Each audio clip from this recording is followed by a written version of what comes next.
Ποιος με πλάνεψε και με έφερε στον κόσμο και τώρα με παρατάει εδώ μέσα? Πώς έγινε και εξασφάλισε αμερτικό σε τούτη τη μεγάλη επιχείρηση που τη λέμε πραγματικότητα? Και γιατί θα πρέπει να έχω μερίδιο σε αυτήν, και αν είναι υποχρεωτική η συμμετοχή μου στον κόσμο? Πού είναι αυτός που κανόνισε την υποχρέωση?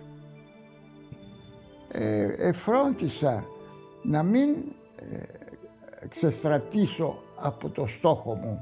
Είχα πάντοτε ένα στόχο. Θεωρώ τη ζωή όχι ως ένα δώρο προς απόλαυση, αλλά μάλλον ως ένα καταπίστευμα βαρύ προς εκπλήρωση.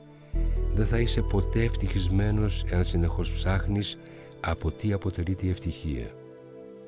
Δεν θα ζήσεις ποτέ σου εάν συνεχώς αναζητάς το νόημα της ζωής σου. Μήπως επειδή το νόημα βρίσκεται όχι σε όλα εκείνα που η ζωή συμποσούται, αλλά στο απόσταγμά της? Ζούμε σαν αθάνατοι, ενώ έπρεπε να ζούμε σαν αυτό που είμαστε, σαν θνητοί. Αλλήμον αν είμαστε μόνο φθαρτοί ύλη. Φαίνεται πως η ζωή είναι μοναδικό γεγονός και μας συμβαίνει μία φορά.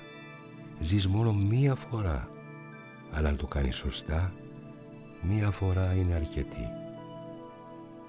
Έτσι νομίζω.